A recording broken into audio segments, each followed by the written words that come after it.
You underestimated me, Officer Simmons.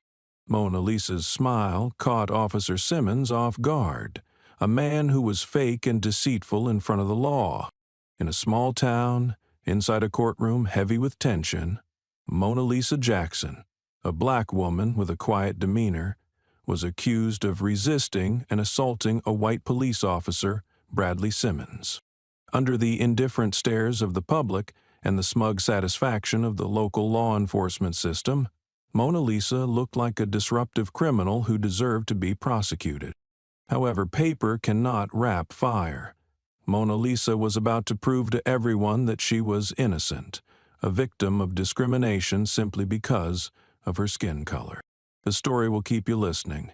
Tell me which state you're from, and leave a comment below. The heavy courtroom door creaked open slowly, dragging out a long, reluctant groan, as if it, too, didn't want to witness what was about to unfold.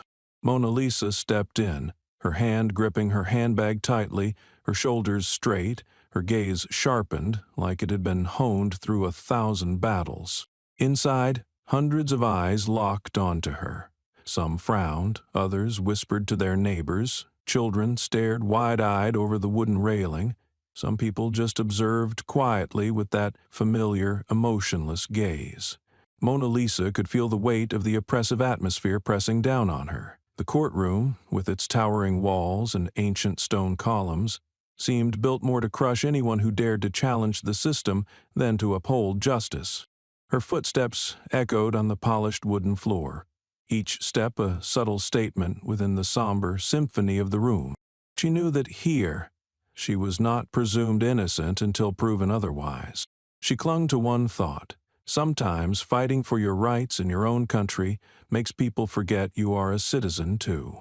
Near the defendant's table, Mona Lisa sat down, resting her hands lightly on her thighs, palms open, as if releasing her trust into the coming battle. Across the room, Officer Bradley Simmons was adjusting his uniform.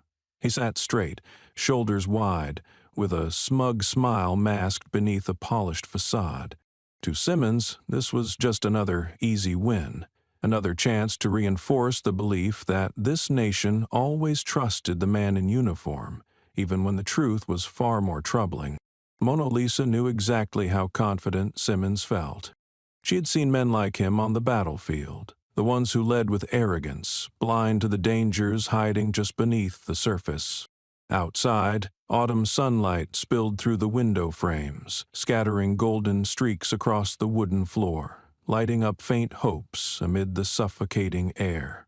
And Mona Lisa, surrounded by suspicion and prejudice, sat still, like a warrior waiting for the moment to strike. She didn't need anyone to save her. She was ready to stand alone, because she knew the truth doesn't need to shout. It only needs one person brave enough to fight for it. Officer Bradley Simmons smugly adjusted his tie before settling at the prosecution table. He was used to soft-spoken court sessions, to journalists with blunted pens, to a public willing to believe that a man in uniform could do no wrong. What Simmons didn't realize was that the quiet woman across the hall had survived 4 hellish seasons in the harshest SEAL missions. In his eyes, Mona Lisa was just another ordinary woman with no remarkable background, a woman ready to be judged the easiest way, by her skin color and by suspicion. In those first moments of the trial, Simmons thought to himself with satisfaction, "This will be another easy win." But he failed to understand one thing. A warrior never reveals their true hand before the real battle begins. Mona Lisa sat there, calm and steady, like someone steering into the storm, wearing a barely noticeable smile, half peaceful, half challenging. This fight would be nothing like what Simmons expected. It would be a battle against the truth itself. Officer Bradley Simmons adjusted his belt before stepping onto the witness stand, his stride firm as if each step affirmed an invisible authority. His uniform was crisply ironed, buttons perfectly aligned, gun holstered precisely. Everything projected the familiar image the public had been trained to trust. As Simmons stood before the microphone, he cleared his throat lightly, sweeping his gaze across the courtroom like a seasoned actor awaiting his cue. Mona Lisa sat still, her eyes following his every move. She showed no emotion, no signs of worry, as calm as a still autumn lake. Yet behind that steady gaze, she noted every small detail. The slight lift of Simmons' shoulders when he lied, the dry swallow before each exaggeration, and the quick glances at the jury, seeking validation. Simmons began weaving his narrative smoothly. He claimed that while patrolling that night, he spotted Mona Lisa near a closed storefront, behavior he described as suspicious. He painted her as uncooperative from the start, refusing to provide identification, and claimed that upon a second request, she became aggressive. His voice shifted subtly, becoming more guarded, as if he were reenacting a dangerous moment he had heroically survived. He went on to say that Mona Lisa resisted, pushed, and attempted to seize his weapon, emphasizing that he had no choice but to restrain her to protect himself and the surrounding citizens. Each word was carefully selected, the familiar language of a system that had institutionalized violence under the guise of necessity. At every key point, Simmons paused slightly, allowing the jury to absorb the fear he was sowing. Mona Lisa sat unmoving, a rock planted firm against a swirling current. She neither reacted nor betrayed anger. She absorbed every lie Simmons spun, stacking them in her mind like puzzle pieces, waiting for the moment to flip the entire picture he was so carefully constructing. To her, this wasn't merely listening to an accusation. It was watching an enemy entangle himself in the very web he thought would remain invisible. Simmons ended his initial testimony with a weary sigh, casting himself as the true victim. He looked up at the judge with pleading eyes, then swept a glance toward the jury, seeking sympathy. Some jurors nodded slowly, others scribbled notes. But Mona Lisa knew appearances might fool eyes, but they could never permanently hide the truth. Standing tall at the witness stand, Simmons' uniform glinted under the courtroom lights, his badge flashing like an unspoken testament to righteousness. He launched into his testimony with a steady, almost narrative tone, as if what he was about to say was nothing but inevitable truth. Simmons recounted the fateful night with suspiciously meticulous detail, every word deliberately chosen to steer the courtroom toward a perfectly constructed story. He, the dutiful officer, encountered Mona Lisa loitering outside a closed business. Upon requesting her ID, she not only refused but instantly became hostile, using foul language and threatening gestures. He claimed he patiently explained the lawful basis for his actions, tried to de-escalate, but Mona Lisa continued her disruptive behavior and even attempted to reach for his weapon. His voice remained even. His eyes occasionally flickered across the jury, emphasizing key points. He described how he was forced to restrain her to prevent escalation, stating he acted in strict accordance with standard procedures, using only the minimum necessary force. His word choices were deliberate. Not attack, but restrain. Not violence, but safety. Simmons even layered in emotional appeals, expressing regret that he had to use force on a woman, but insisting that the sacred duty of an officer is to protect the community from any danger, regardless of who it comes from. Mona Lisa remained silent throughout, a detached spectator to an all too familiar, poorly staged play.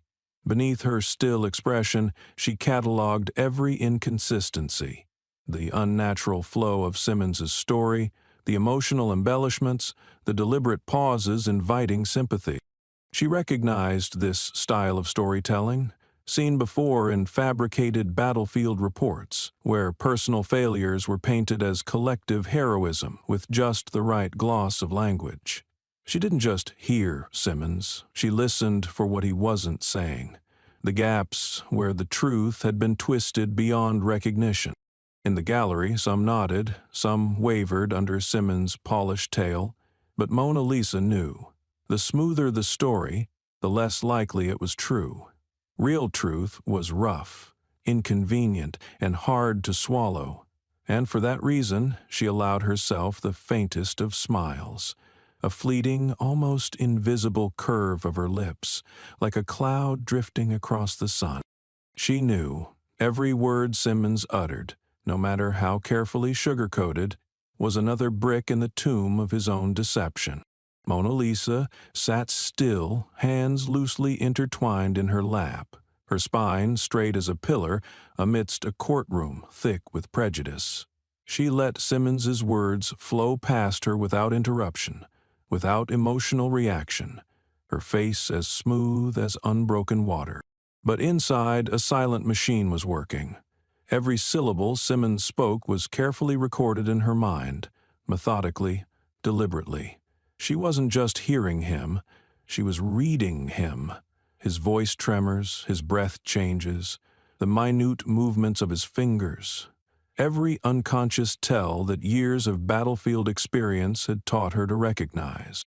Each accusation Simmons made, from portraying her as shouting and disruptive to alleging a deliberate grab for his weapon, was like a small knife stabbed into the truth. But Mona Lisa did not resist prematurely. She chose to gather, to wait. She knew the real battle was not won by yelling innocence, but by dismantling lies with unshakable logic. She noted every time Simmons averted his eyes when recounting violence, every quick swallow when painting her as a threat, every unconscious tightening of his fingers when invoking protecting the community. These were tiny signs, but to someone trained to read survival from body language, they were as loud as gunfire. She also observed the jury, the furrow of a middle-aged juror's brow when Simmons called her an aggressor. Another juror glancing at his watch, weary of the too-mooth, textbook-perfect tale. Mona Lisa wasn't just facing Simmons. She was reading the cracks in the wall he had built, and she knew one well-placed strike could bring the whole wall down. Inside Mona Lisa there was no hatred, only the cold patience of a warrior. She didn't need to shout to demand attention, nor rage to prove injustice. She needed only the truth. And truth, as she had learned under thousands of foreign skies, always finds a way to shine, if you wait long enough. The trial continued. Simmons kept weaving his distorted world where he was the hero and she the troublemaker, but Mona Lisa let his words wash over her. She knew truth didn't require dramatic defense. It needed only one person, calm, persistent, and courageous enough to carry it to the end. And today, that person was her. The air inside the courtroom thickened as Judge Grayson tapped his gavel lightly against the bench, the sound ringing out like a summons. Benjamin Carter, the young lawyer sitting beside Mona Lisa, felt every chaotic beat of his heart. His suit seemed tighter than usual. His hand twitched slightly as he flipped through his crumpled notes. Every strategy, every argument he had prepared the night before now felt small and fragile under the crushing weight bearing down on him. Across the room, Officer Simmons had just finished his testimony. A smug smile lingered at the corner of his mouth, as if he merely had to sit back and wait for the final gavel strike. Benjamin swallowed hard. He knew how the system worked, knew too well how a neatly pressed uniform and a polished smile could easily manipulate the trust of a jury. But when he turned toward Mona Lisa, he froze. She sat there, unmoving like a rock standing firm in a raging river. No wrinkle of worry creased her forehead, no nervous twitch of the hands. Her gaze was steady, not drifting or uncertain, but filled with the deep calm of someone who had long grown used to standing at the edge of life and death, yet remaining absolutely composed. Mona Lisa tilted her head slightly, as if she were sensing the air in the room rather than listening to its noise. Benjamin picked up his pen, its tip pressing against the paper, but he couldn't write a single word. He wanted to tell her everything would be okay, that he had a strategy, that he trusted their evidence, but he wasn't sure himself. On one side was a system built on lies, too entrenched to topple with reason alone. On the other was the fragile truth of a solitary black woman facing the cold, towering wall of prejudice. Mona Lisa calmly adjusted the collar of her shirt, a small movement, yet deliberate, like a soldier checking their gear before battle. The midday light brushed through the high windows, highlighting the composed lines of her face. In her, Benjamin saw not just resilience, but a different kind of strength. The strength of someone who understood that survival wasn't about shouting louder than your oppressor, but about lasting through every moment without losing yourself. Simmons cast a glance their way, brief, but enough for Benjamin to catch the disdain in it. A mocking smirk flickered at Simmons' mouth. Benjamin clenched his pen tighter.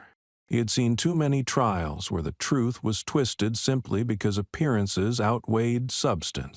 And now he was afraid, not for himself, but for the woman sitting beside him, who had chosen not to respond to contempt with anger, but with ironclad silence. Judge Grayson spoke, calling Mona Lisa's name.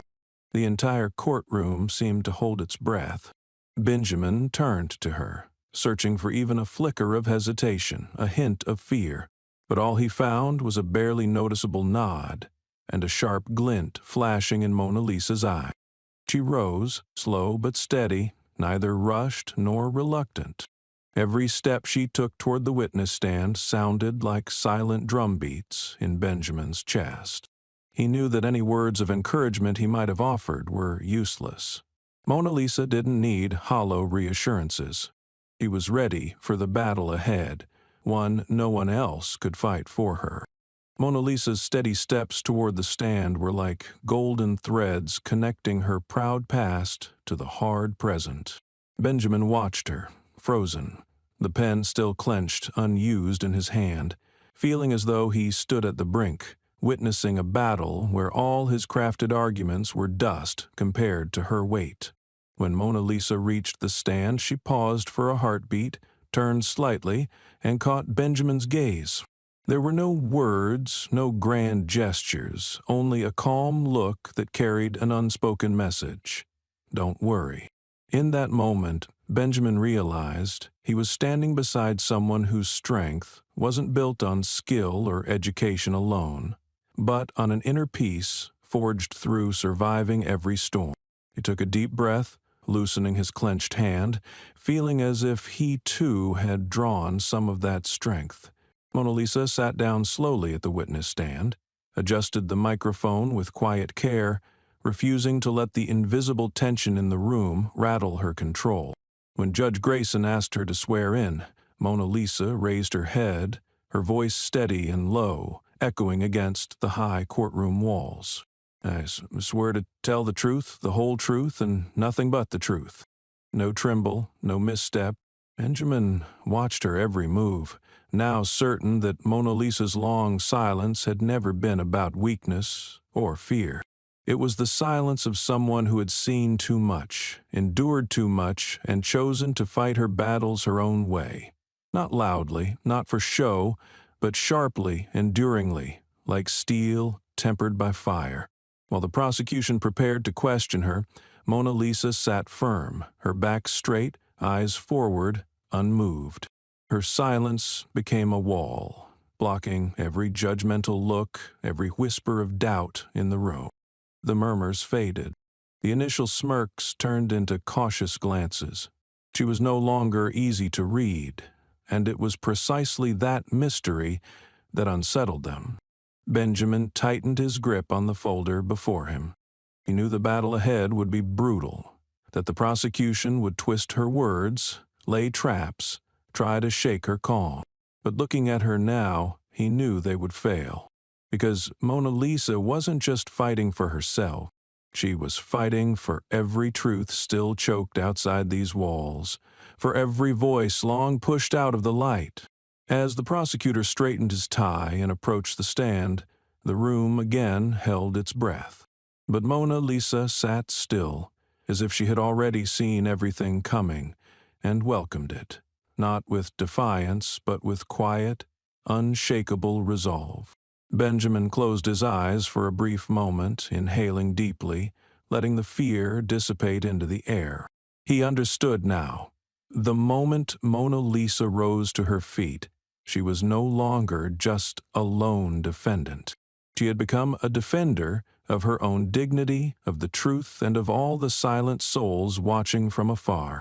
And he, Benjamin Carter, would be there, not to save her, but to stand beside her. Mona Lisa sat upright, the faint light from the tall window behind her casting a long, slender but resolute shadow across the wooden floor, just like the woman herself.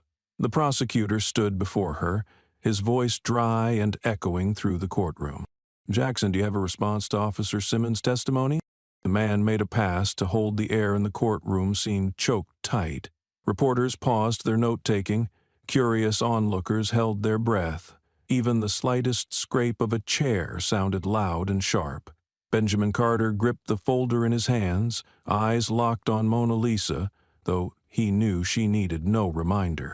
Mona Lisa inhaled deeply, unhurried. She let her gaze sweep across the courtroom before answering, her dark, deep eyes reflecting an almost cold calmness. Her voice rose, not loud, not rushed, but each word slicing through the thick air. "I do." Just 2 words. Yet they ignited the smoldering tension that had lingered all morning. The prosecutor frowned slightly, as if surprised by her complete self-possession. Mona Lisa gave him no chance to interrupt. She leaned forward slightly, her voice steady like a soldier's heartbeat on the battlefield. "Officer Simmons' testimony does not accurately reflect what happened that night." A ripple of murmuring stirred from the spectators. Mona Lisa didn't turn toward them, didn't seek support. She continued, her tone unwavering. "I know every word I speak today will be scrutinized.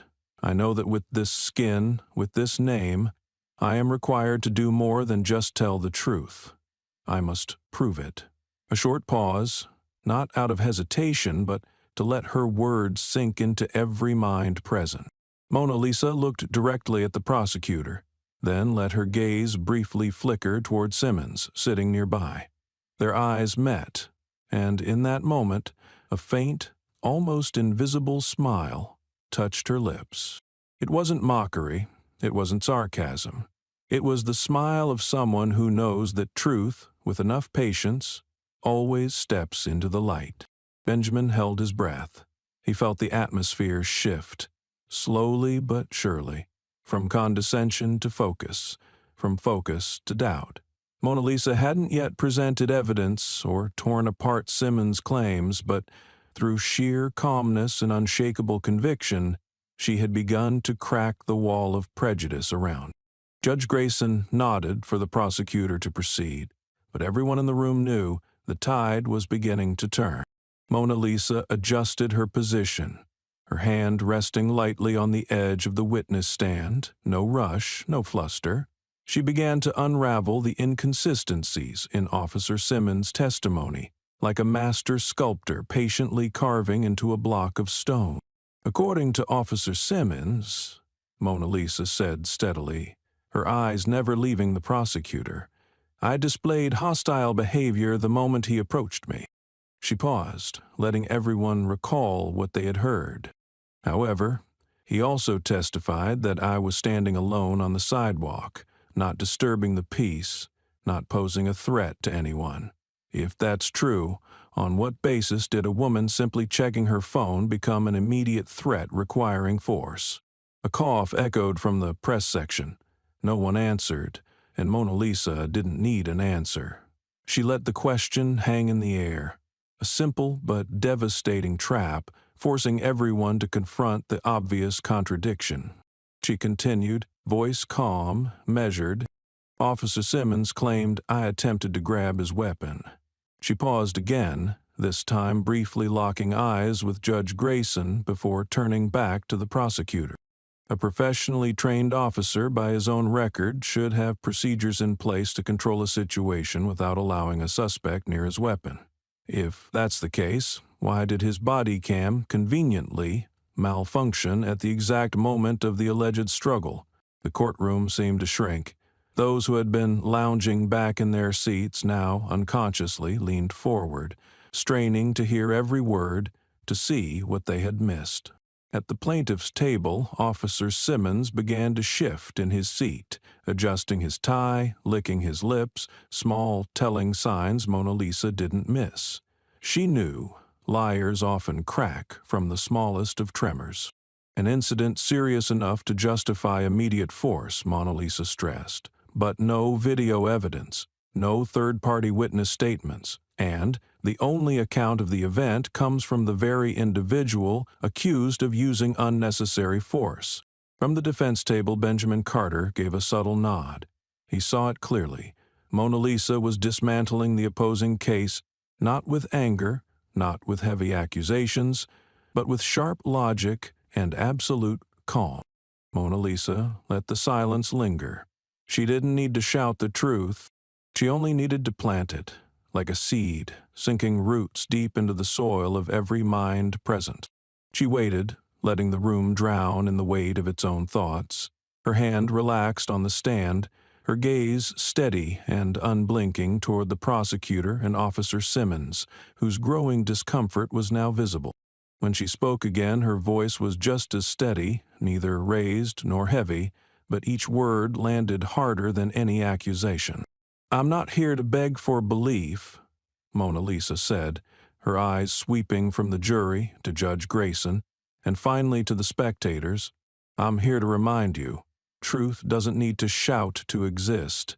It only needs time to emerge." A slight rustle came from the public benches as a woman adjusted her seat without realizing. From behind, Benjamin observed the change in the room. Skepticism turning to attention, attention turning to unease. He didn't need Mona Lisa to prove everything today. He only needed her to plant the seeds of doubt.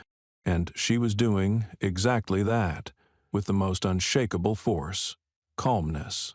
Mona Lisa placed both hands on the stand, her stance firm as a warrior stepping into a trench. "Officer Simmons told his story," she continued, her voice like the slow beat of a drum. "And I listened. You listened too. But hearing a story doesn't make it the truth." She paused, just briefly, letting the words seep into the cold stone walls of the courtroom.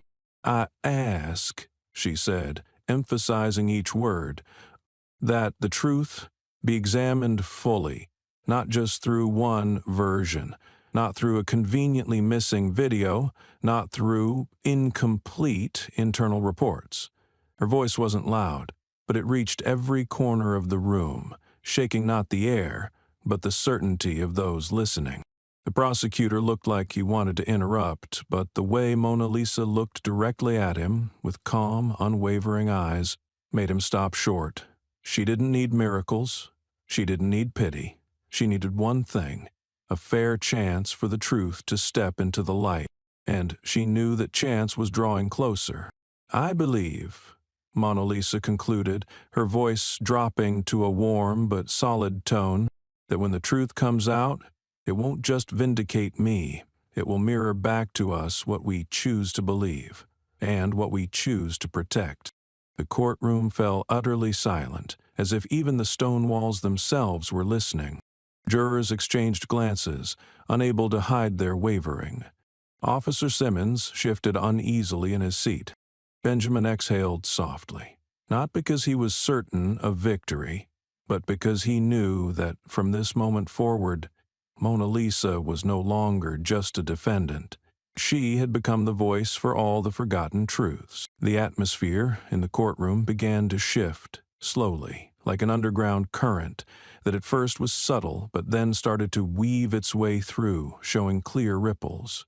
The once calm gazes, the arms once tightly folded across chests, the closed-off faces, all began to show small but undeniable shifts. Some members of the jury exchanged quick glances, while, in the spectators' benches, a few people lowered their heads to take more careful notes, as if they had just heard something different from the story they were originally led to believe. Benjamin Carter sat behind the defense table, observing every small detail with the sharpness of someone who had been waiting for this moment for a long time. He could feel the change unfolding quietly, not through loud reactions, but through an unusual silence that wrapped around the room. Even Judge Grayson, whose face was usually as unmoving as stone, couldn't hide a slight lean forward, his eyes more focused on. She sat there, still, calm, like the eye of the storm amid the raging wind. No grand speeches, no theatrics.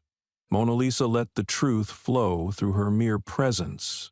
Her certainty, her unwavering composure, began to shake the invisible walls of prejudice.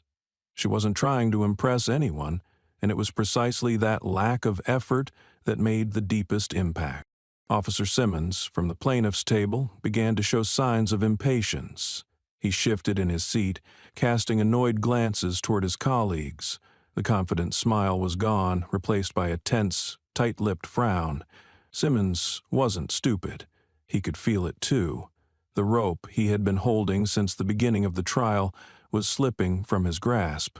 A soft breeze slipped through the tall windows, stirring the heavy curtains. Outside, the sun still shone on the streets as always, but inside this room, the weather had changed. People were beginning to listen, truly listen, instead of just waiting to confirm what they thought they already knew. Mona Lisa said nothing more. She let silence work its power, forcing every wandering thought in the room to find its own path to understanding. She knew that sometimes the strongest words are the ones unspoken, sinking deep into the gaps that silence leaves behind. Benjamin took a deep breath, his hands loosening. He knew the battle wasn't over, but the real fight had begun the moment the eyes in that room no longer moved in unison. When old beliefs started to crack under the weight of a presence so steady and so real. Mona Lisa sat upright in the witness chair, her gaze sweeping across the now silent room. No need for a polished script, no need to orchestrate a story. When the judge nodded for her to begin, she spoke with plain honesty, as if there was no other way to tell it. That night, Mona Lisa's voice rang out, steady and sure. I was on my way home after visiting a friend. My phone died along the way, so I stopped under a streetlight to check my map. She paused, letting everyone picture a woman alone late at night, simply trying to find her way home. While I was standing there, Officer Simmons approached me. He didn't introduce himself, didn't ask any polite questions. He shined his flashlight directly in my face and demanded to know what I was doing there. Her voice did not waver, did not rise. Her calmness was like a blade, quiet but razor-sharp, slicing through the glossy picture Simmons had tried to paint. I answered that I was just checking my way home. When he asked for my ID, I asked why. Mona Lisa recounted, her gaze never once faltering. I didn't shout. I didn't make any threatening moves. I simply asked, what did I do wrong? That question echoed through the courtroom like a voice calling out from the forgotten corners of justice. His reaction, Mona Lisa continued, was not to explain or reassure. Instead, he raised his voice, called me uncooperative, and without warning grabbed my wrist. A soft murmur rose from the spectators' benches, but Mona Lisa kept her rhythm steady, unfazed. I reflexively pulled my hand back, and that's when he pushed me against the patrol car. I didn't resist, but I protested verbally, saying, "You have no right to do this." The truth, simple and brutal in its calm delivery, cut through the silence like a sharp, clean blade. Benjamin Carter gripped the arm of his chair, feeling each ripple of silent shock spread through the room. Mona Lisa looked straight ahead as she spoke her final lines. Throughout the entire encounter, he continued to yell at me, accusing me of being disruptive. No one recorded the incident, no witnesses besides us. And his body cam that night just happened to capture nothing at all. The final words dropped like a stone, shattering the courtroom's fragile quiet. The entire room fell into heavy silence, as if everyone was struggling to picture it. A woman simply standing under a streetlight, and an entire system ready to crush her because she dared to ask, "What did I do wrong?" Mona Lisa finished her testimony without a single tear, without a single sob. It was that very calmness that was the most powerful accusation of all. And for the first time in the trial, Officer Simmons lowered his head, unable to meet anyone's eyes. Night fell over Charleston with a heavy silence, like a thick blanket pressed down over the old rooftops. Streetlights cast a pale yellow glow onto the damp asphalt, cars passing only occasionally, leaving blurred trails of light behind. Mona Lisa sat in her small apartment, hands resting loosely by her sides, her gaze brooding as she stared out into the darkness beyond the window. The daytime trial still echoed in her mind like a storm, yet to subside. Outwardly calm, she knew the real battle had only just begun. The shrill ring of the telephone shattered the silence, jarring against the too-quiet air. Mona Lisa glanced at the screen. An unknown number, but instinct told her this call was no coincidence. She picked up, her voice low and curt. "Hello?" On the other end, a familiar voice rasped out, as if carried across 1,000 miles of battered radio waves. "Mona, it's me, Ryan Carter." For a fleeting moment, memories surged like icy waves. Dim corridors of makeshift bases, the scent of gunpowder mingled with salt air, silent glances exchanged across unspoken battle lines. Commander Ryan Carter, the old comrade who had once pulled her out of situations where a single mistake would have doomed the whole team. She gripped the phone tighter, her voice dropping instinctively. "Why are you calling me at this hour?" A long pause, then Ryan answered, crisp as a battlefield command. "I have something you need." Mona Lisa didn't ask further, simply waited. She understood Ryan. He never wasted words. Ryan continued, each word heavy as lead. "I found a security camera video from that night. Not only does it capture the entire incident, it also shows Simmons sabotaging his own body cam." Mona Lisa's breath slowed, her chest tightening slightly. The evidence they needed, the piece that could unravel Simmons's entire testimony, was now in the hands of someone she trusted. But she also heard what Ryan didn't say. No such footage would exist if Ryan had it, it meant he had exposed himself. In Kochensky, blues her eyes, flashes of past enemies creeping along the edges of their missions filling her mind, threats that time could never erase. Ryan seemed to sense it. His voice dropped, warning laced into each syllable. "There's a catch. The video, it accidentally caught part of your face during another situation you handled that night. The kind of thing that the people who used to hunt you would recognize immediately." Mona Lisa opened her eyes, staring out into the pitch-black sky. The war she thought she had left behind seemed to have been waiting for this very moment to drag her back. She said nothing, only listened to the heavy exhale from the other end, one of the few sounds left between soldiers, too familiar with the dark. Ryan's voice deepened, each word a boulder falling into the silent night. "If you use this video in court, it will crush Simmons' lies, no question. You'll win." He paused, giving Mona Lisa time to process the gravity of it. But she didn't reply, waiting instead for the inevitable next line, knowing that with Ryan, a pause always carried heavy consequences. And then he said it, blunt and clear. "But if the footage gets out, your face, the situation you handled that night, could bring old files back to life. People you once fought will know exactly where you are." A cold shiver crawled down Mona Lisa's spine. Memories of those classified missions rushed back.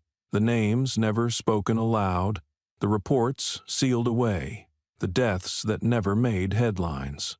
In those places, one small mistake was enough to erase an entire team from the map.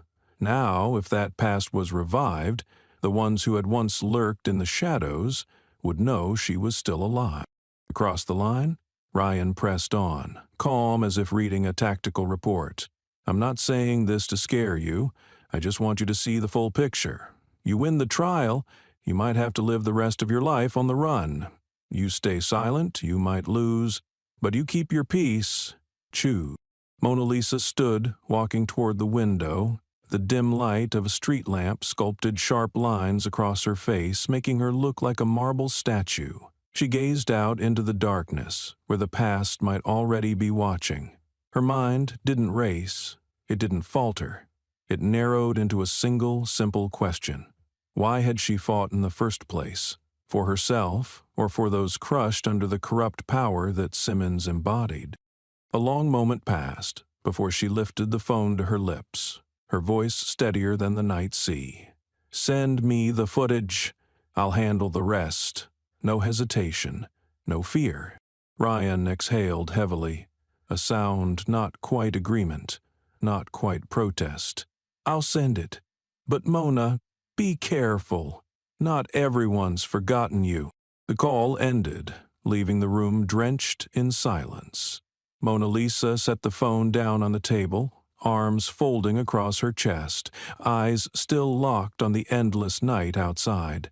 She knew now her battle wasn't confined to the courtroom. It stretched beyond cold walls, reaching out to shadows she thought she had left behind. But she did not waver. Not now.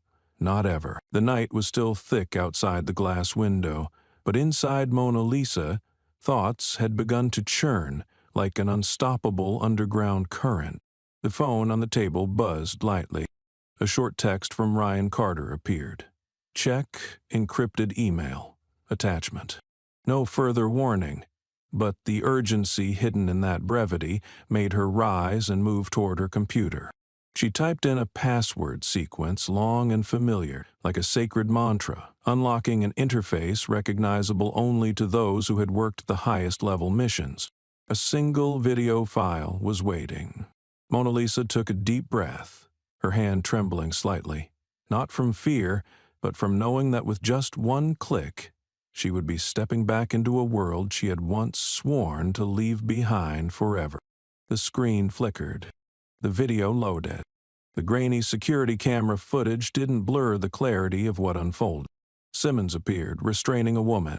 It was her, Mona Lisa, standing firm, calm, showing no signs of resistance, contrary to the accusations against her. "Bam," he growled, gripping her arm forcefully, then slyly yanked the body cam off his chest, removing the battery and tossing it to the ground, turning his back to the camera. Mona Lisa felt her throat dry up. This was irrefutable evidence. Simmons had lied. He had sabotaged the recording device to cover up his misconduct, and it was all caught on tape, undeniable. But the video didn't stop there.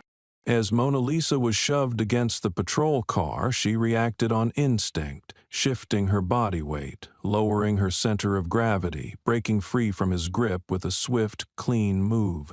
To an untrained eye, it might seem like pure reflex, but to those who knew, it was unmistakable. A specialized combat technique, the kind only possessed by those who had endured the most grueling training programs. And then, one critical, fatal detail. In that split-sec escape, her face turned fully toward the camera. Her eyes cold, focused, the eyes of a warrior. Ryan called, the moment she closed the video. His voice was dry, clipped like the briefings they had shared on battlefields. "You saw it. That move, that look. Not everyone will catch it, but those who hunted us, they will." Mona Lisa leaned back against the wall, feeling the cold seep into her bones. She understood what Ryan didn't need to say aloud. Her identity wasn't just a name. It was a death warrant to those with old scores to settle. Somewhere in the darkness beyond, invisible hands were still patiently waiting for a single signal. And now they had it.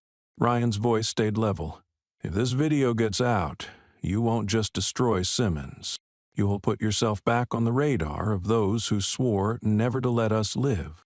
A long silence stretched between them, broken only by the soft tapping of wind against the glass, a reminder that from here, every decision would carry no return. Mona Lisa clenched her fists, her gaze darkening but unwavering. She had fought once to survive. If she had to, she would fight again.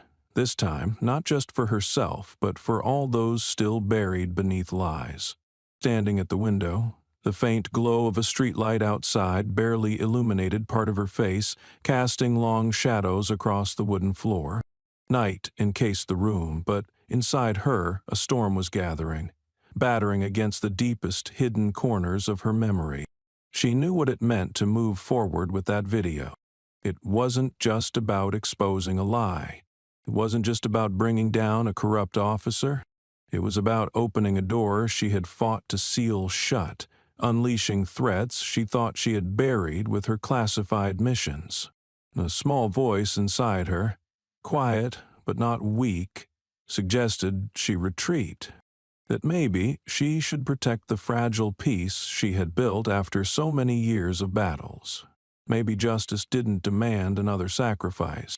But the thought was crushed immediately, not by anger, but by the cold logic of someone who had stood too many times on the razor's edge between life and death. If not me, then who? He thought of all the faceless people she had met, the ones stopped for no reason, interrogated because of their skin color, ground down by a system that never remembered their names. Simmons was just one of many. One link in a long, rotting chain. And if she stayed silent now, she would become part of that silence. Someone who knew and turned away. Someone who denied the truth for the sake of her own fear. The phone buzzed again. Another message from Ryan. Confirm if you want me to send it tonight. 3 blinking dots waiting for her reply, like a knock from the past demanding entry. Mona Lisa stared at the screen for a long moment before her fingers, steady and unhesitating, typed 2 words. Sended. She set the phone down and exhaled deeply.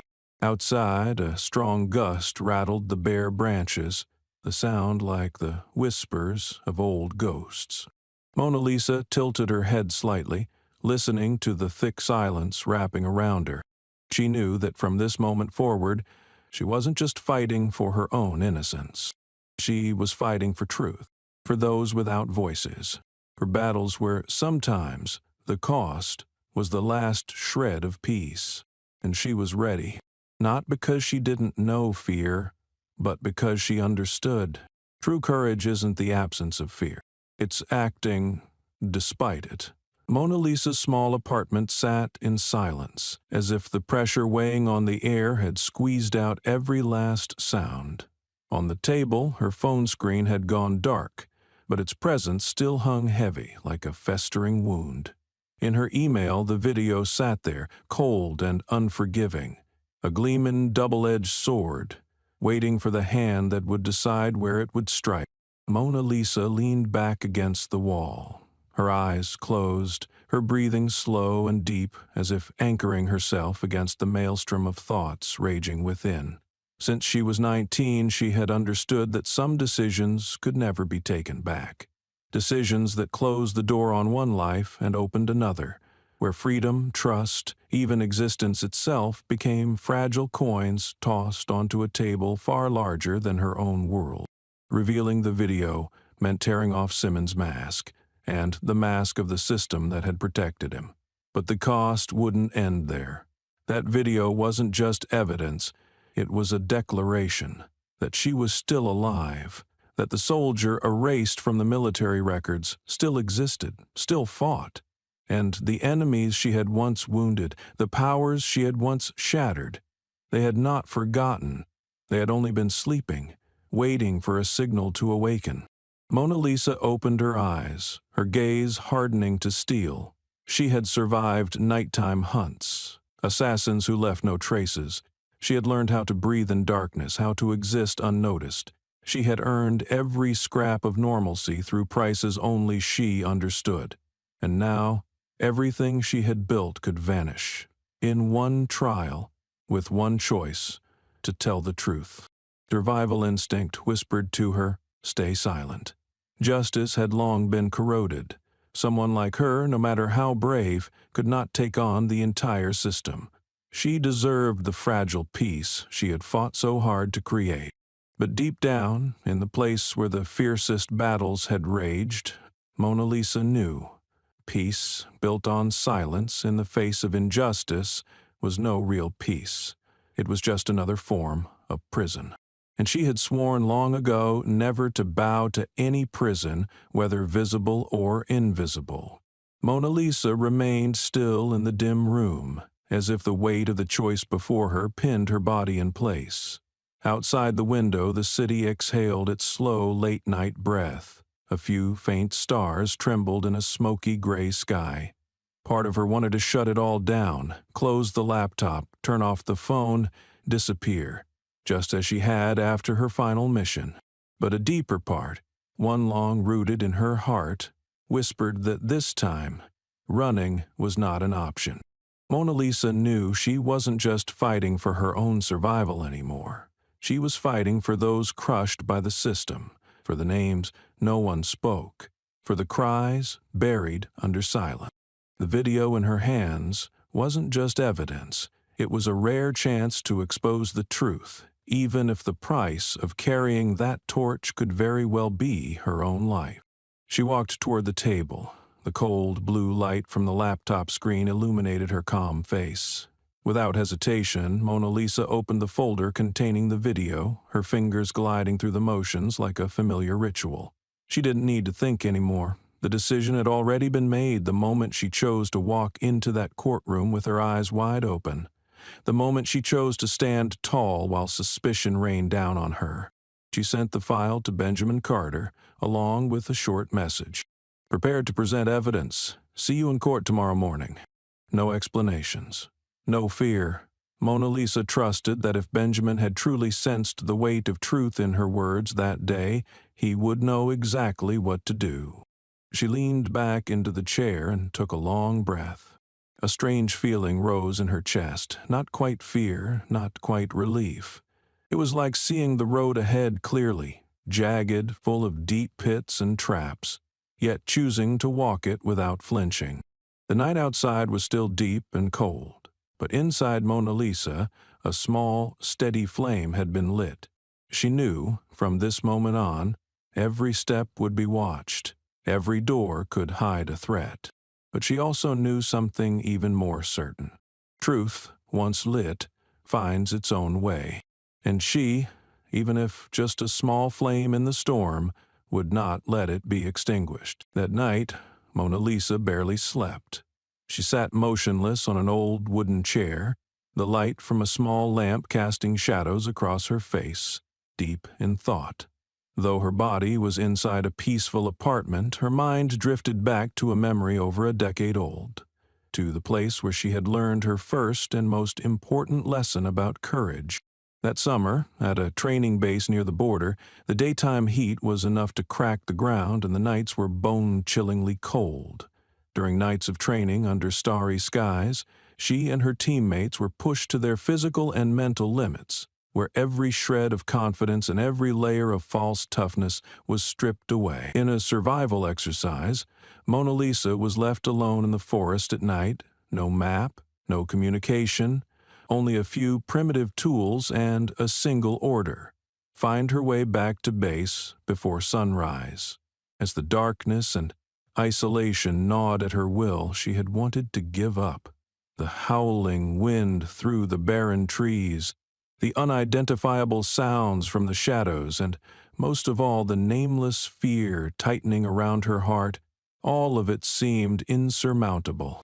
It was then that her mentor, Commander Blake, a living legend in the SEAL community, appeared from the darkness like a ghost. He didn't scold, didn't encourage.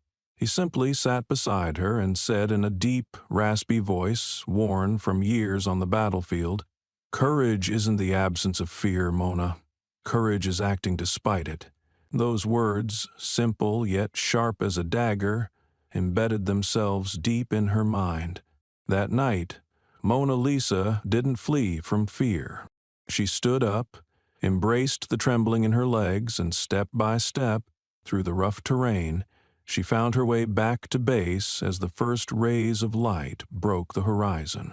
Now, sitting in the midst of another kind of battle, no weapons, no comrades, just herself and a fear far deeper than any jungle night, Mona Lisa could still hear those words echoing within her. Courage wasn't about not being afraid. It was about moving forward even when terror loomed ahead. She understood more clearly than ever that truly important decisions are always made under the weight of fear. Without fear, choices would lose their meaning. And if she let fear dictate her now, everything she had ever believed in, fought for, would become meaningless. That long-ago lesson flickered like a dim light through the darkest corners of her mind, where fear tried to take root. She sat silently in the dark, feeling the slow but steady beat of her heart.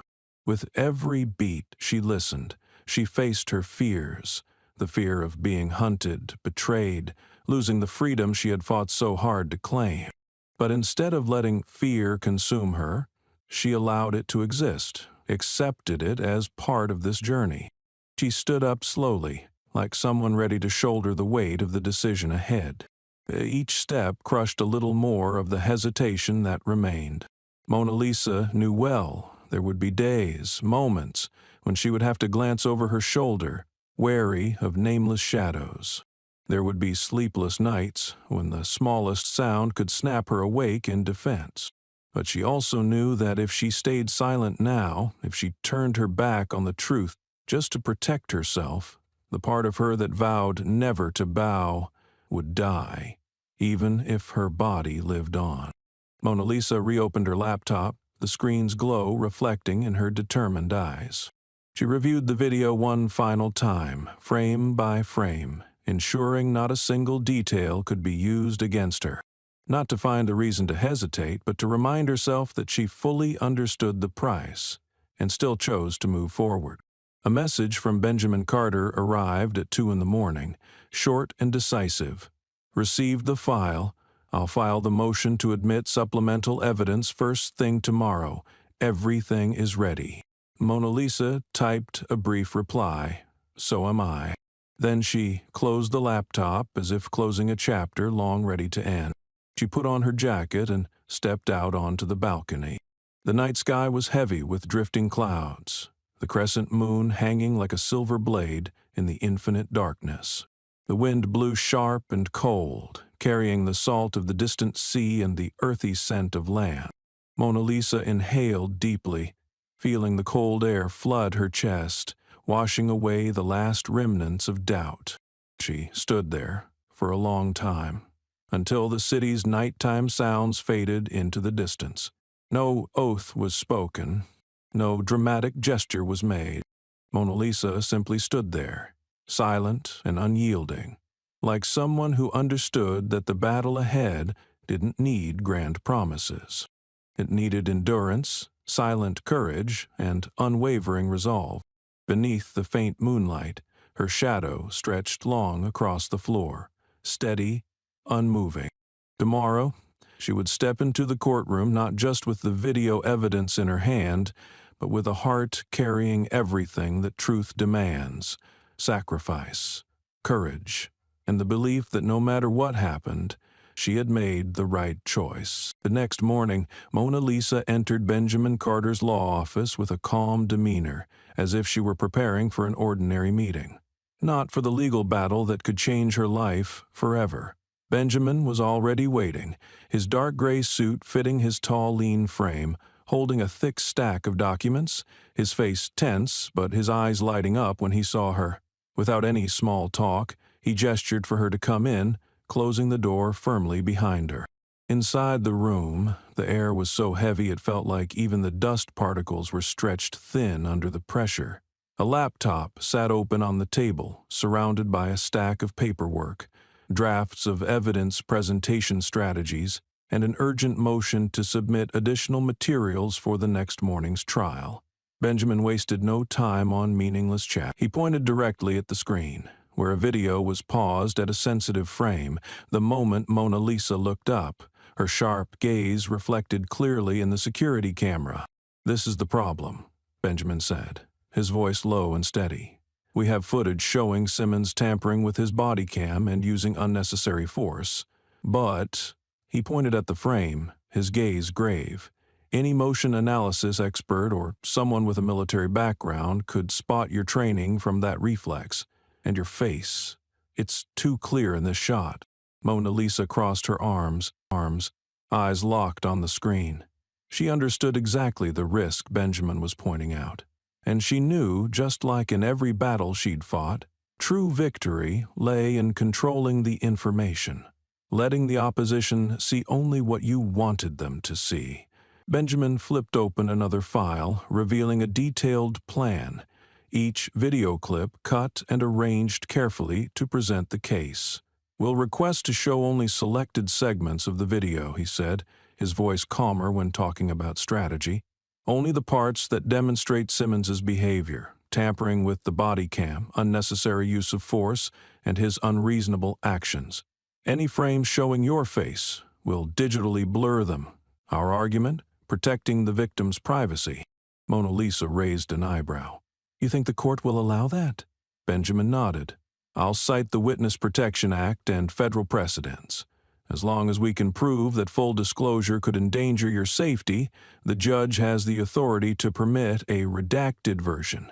He paused, his eyes razor-sharp. "But we have to be smart. We can't let the opposition argue that we're manipulating evidence in our favor." Mona Lisa nodded slightly, saying nothing more. In her mind, the pieces were falling into place. The plan wasn't just about revealing the truth. It was about doing so intelligently, minimizing exposure while maximizing impact. Benjamin opened the laptop and scrolled back to the beginning of the video timeline. Sitting side by side, they carefully reviewed every second. Each time they spotted a risky frame where Mona Lisa's eyes or reflexes betrayed her background, he marked it immediately. Sensitive frames were listed for digital blurring, while the rest were cut and edited to maintain chronological integrity. They worked for hours without pause, fueled only by a few sips of cold coffee and absolute focus. By late morning, Benjamin leaned back, rubbing his forehead. "Preliminary cut is ready." He looked up at Mona Lisa, his voice low but full of confidence. "Now we just need Judge Grayson's approval. If he agrees, we can present this version in tomorrow afternoon's session." Mona Lisa closed the file in front of her, her eyes clear of any hesitation. She had chosen this path, no turning back, no compromising with lies. Even if the video risked exposing dangers she had tried to bury, she understood some flames must be lit, no matter the consequences. Benjamin stood and extended his hand. A firm handshake. No vows, no promises. Just the silent agreement of two people who knew the coming battle would be brutal. The strategy was set. The truth was sharpened like a sword in the forge. And now, there was only one thing left to do. Step into the light. Raise the flag of what was right, and face whatever storms would follow. The courtroom sank into heavy silence as Mona Lisa stepped onto the witness stand. Her steps were slow but steady, without a single wasted movement. The jury followed her every gesture, while at the plaintiff's table, Officer Simmons struggled to maintain a neutral expression, his fingers gripping the armrest tightly enough to betray the mounting pressure inside him. Mona Lisa stood upright, one hand resting lightly on the stand, her gaze sweeping slowly across the room before settling on Simmons' face. No smile, no taunting look, only the cold composure of someone who knew she was holding a scalpel to the open wound of her adversary. Attorney Carter requested permission to question, and Judge Grayson nodded. Benjamin began with a simple, almost innocuous question. "Officer Simmons, could you please repeat the reason you demanded to check Miss Mona Lisa's identification that night?" Simmons adjusted his posture, his voice rising slightly as if to steady himself. "She was behaving suspiciously, loitering in a residential area late at night." Mona Lisa tilted her head slowly, as if carefully weighing each word he uttered. When Benjamin handed the floor to her, her voice rang out, warm yet heavy with weight. "You said I was loitering.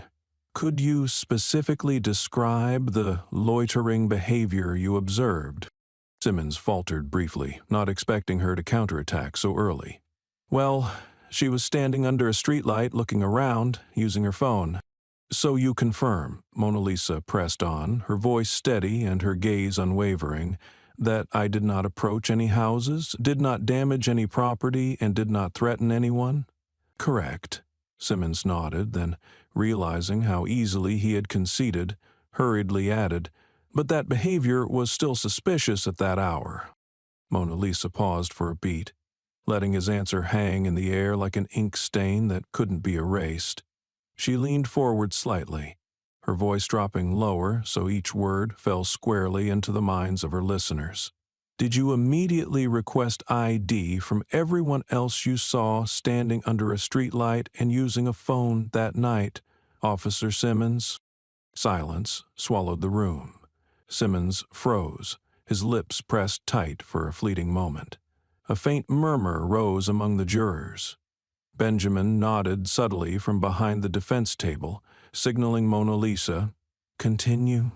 The blade was getting closer to the tendon.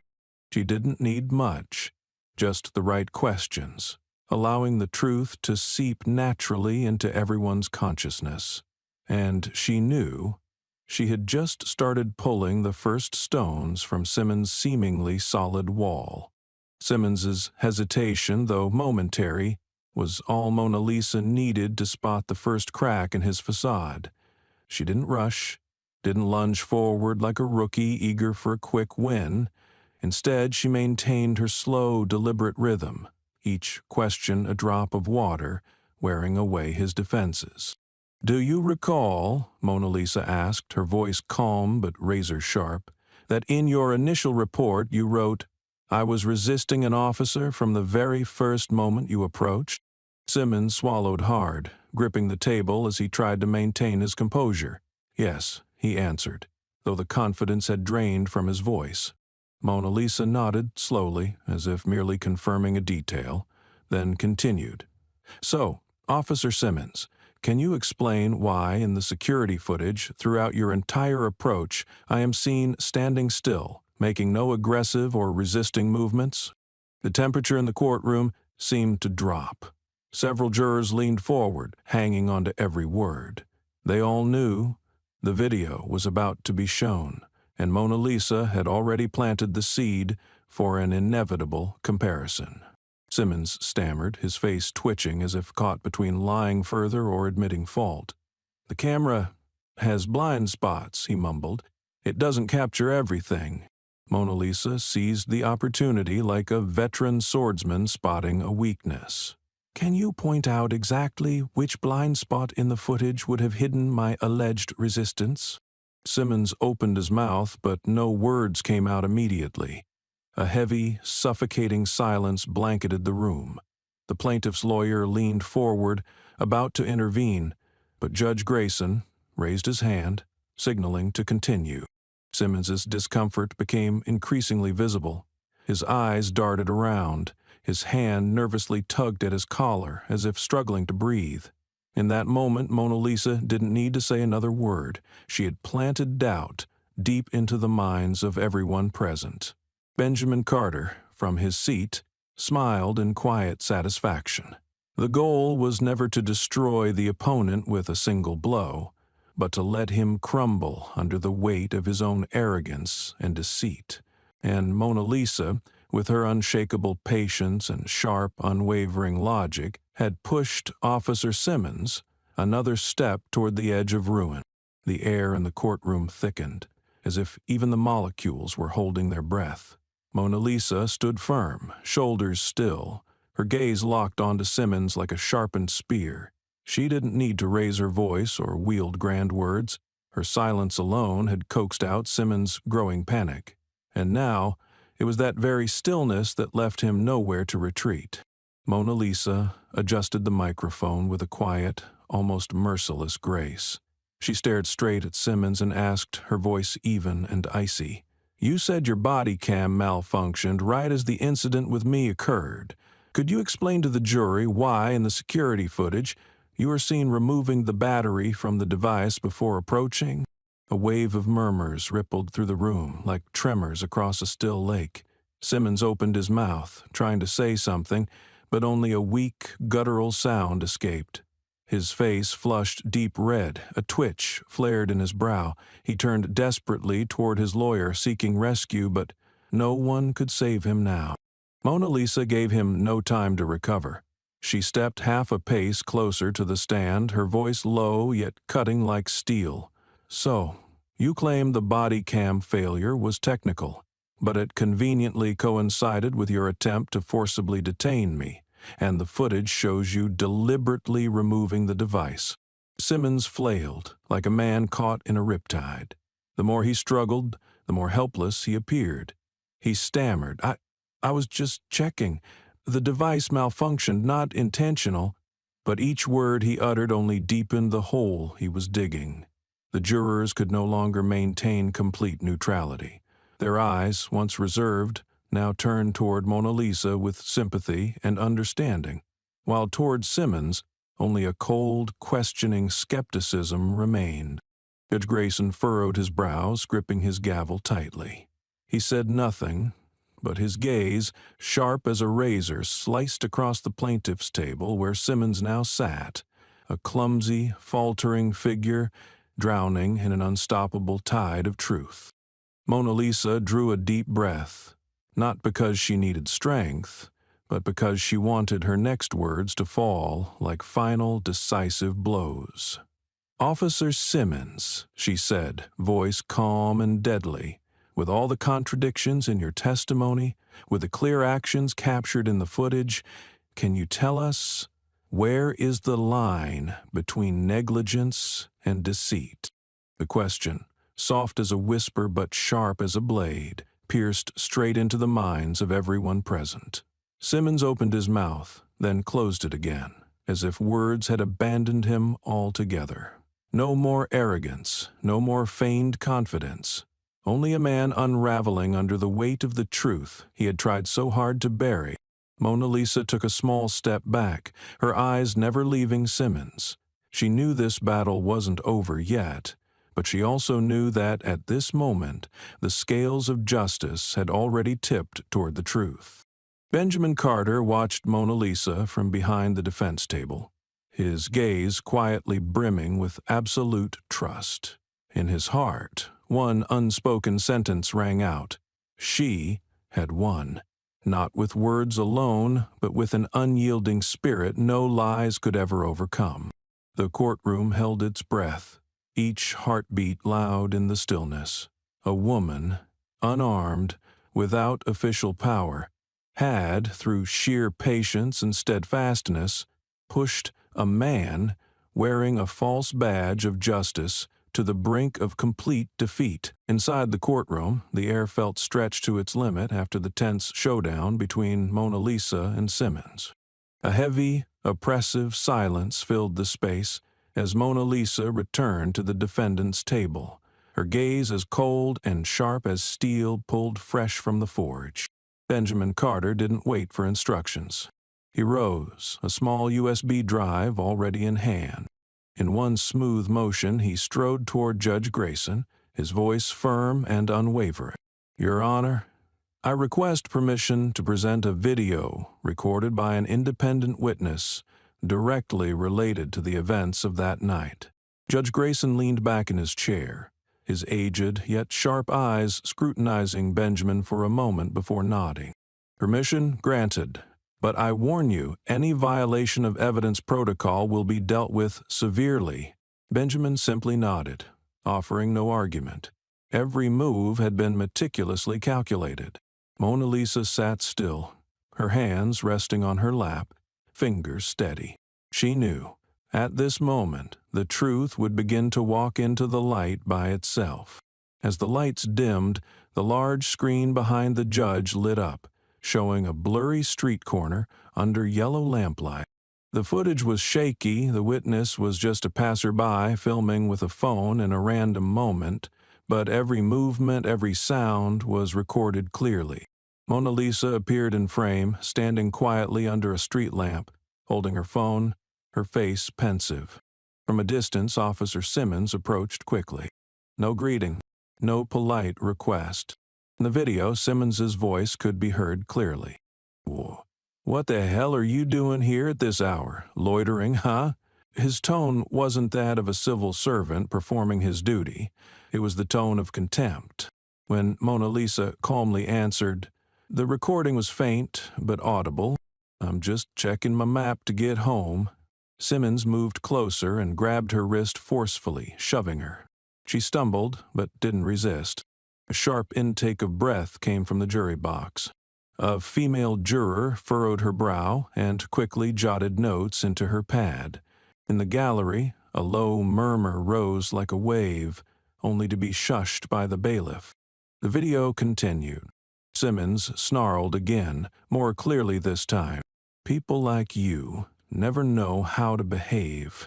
Standing out here like you're casing the place, looking for trouble."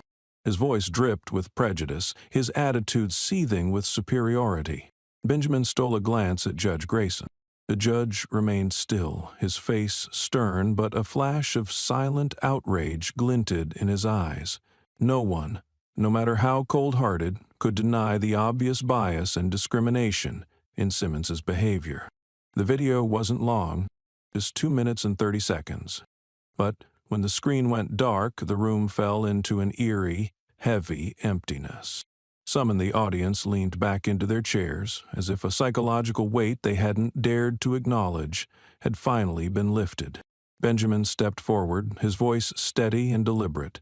"The evidence you've just seen shows the defendant exhibited no resistance prior to Officer Simmons' approach and use of force." He paused, sweeping his gaze across the jury. "And you heard it with your own ears."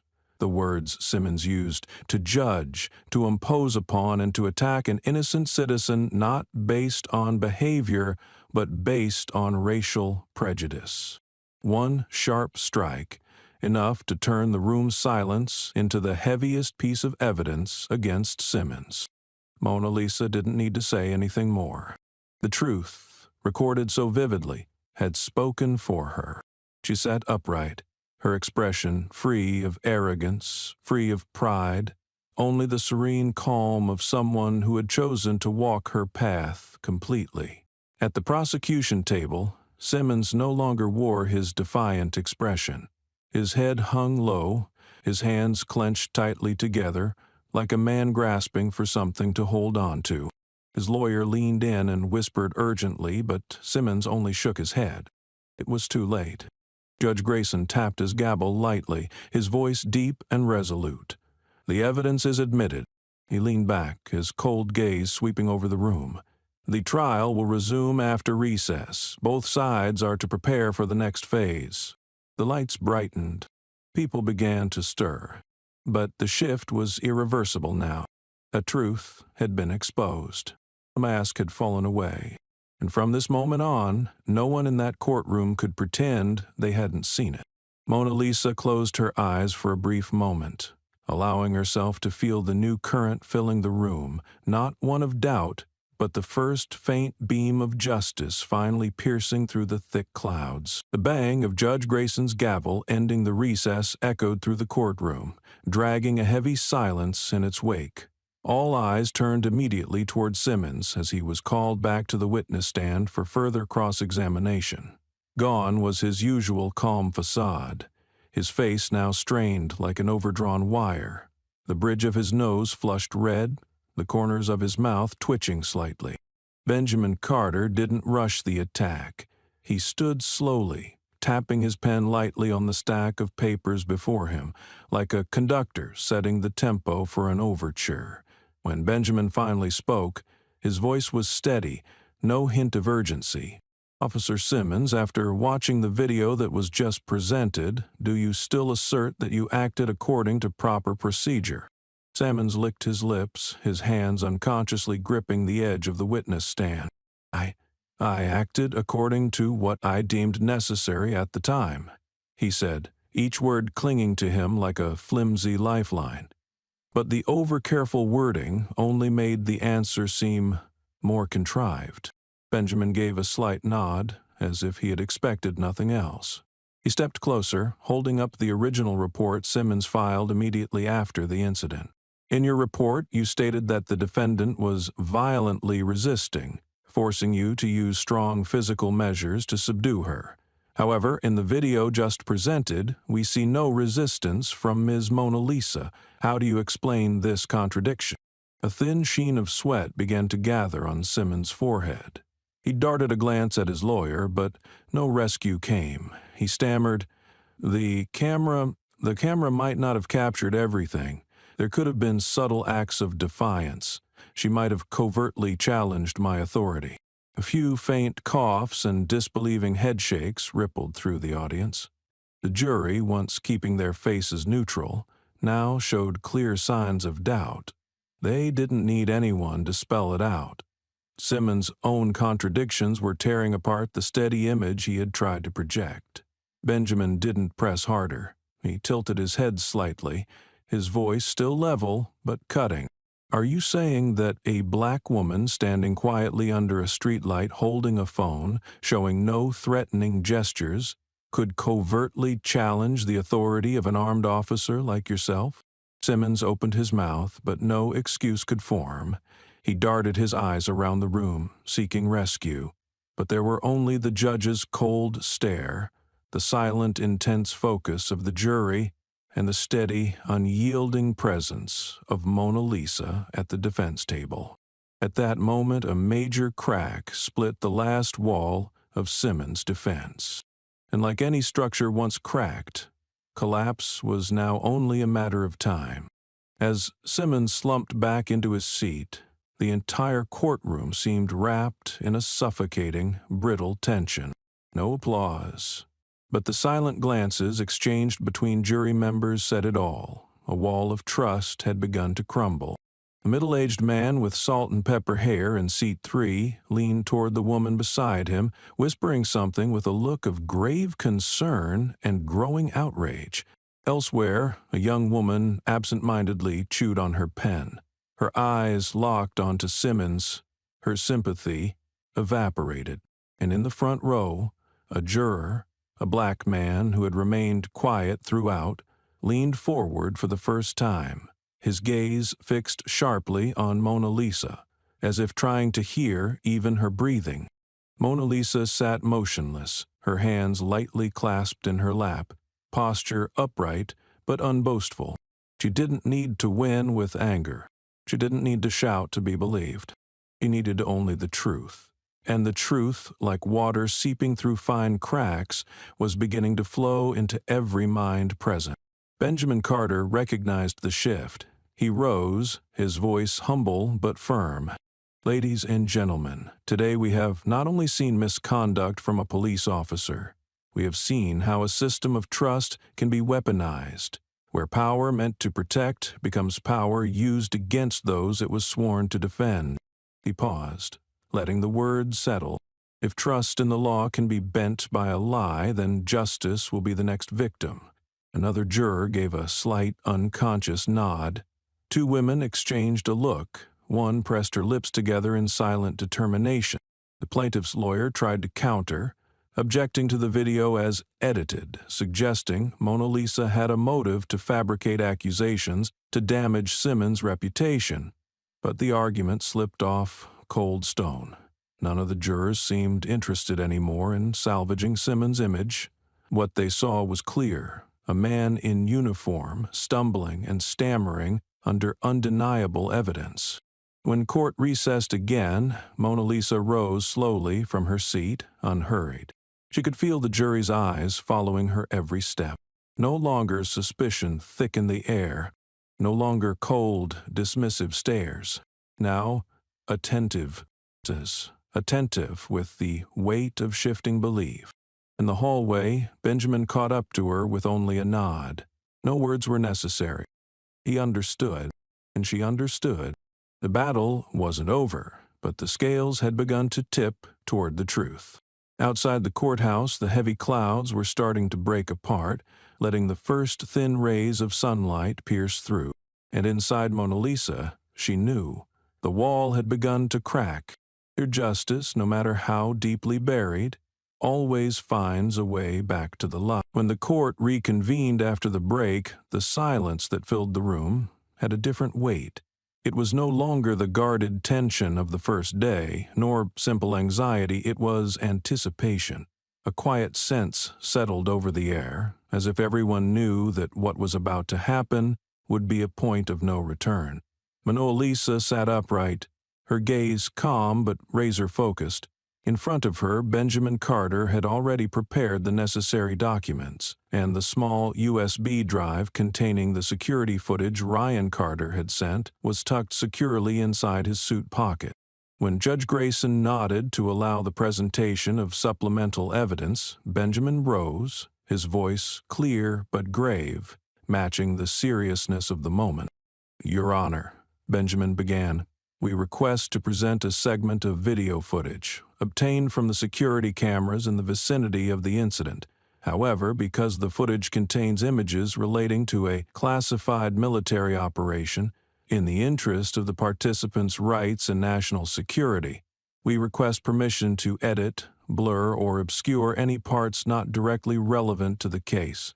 The courtroom went still. The way Benjamin framed the request, combined with Mona Lisa's absolute composure, immediately muted any potential objection from the plaintiff's side. When national security is invoked, any interference can easily be seen as irresponsibility. Judge Grayson frowned thoughtfully for a few seconds, then asked, "Is the video materially relevant to the case at hand?" Benjamin nodded, his eyes never leaving the judge. "Yes, Your Honor. It directly evidences Officer Simmons' misconduct, including tampering with recording equipment and the use of unnecessary force." Grayson tapped his gavel lightly, his gaze sweeping quickly across the room. "Permission granted under clear conditions. Only segments directly related to the incident may be shown, and all sensitive security content must be properly handled." A soft murmur rippled through the audience. Benjamin stepped forward, plugging the USB into the courtroom's projection system. The lights dimmed slightly. The large screen lit up. And that night, a part of the truth buried, unfolded before everyone's eyes. In the video, Mona Lisa appeared under the glare of a tall streetlight, her figure blurred but recognizable as she checked her phone. Simmons approached from a distance, aggressive in posture. The video clearly captured him removing his body cam, stealthily pulling the battery and stuffing the device into his jacket before closing in on Mona Lisa. The murmurs grew louder. Some jurors exchanged glances filled with unconcealed shock. Tampering with a body cam was a blatant, self-incriminating act. No officer was permitted to disable surveillance during duty, especially when engaging a civilian. Mona Lisa remained motionless, her eyes fixed on the screen, her back as straight as a drawn bowstring. When the critical moment arrived, the instant her face and reflexes became apparent, the screen transitioned into a skillfully blurred effect.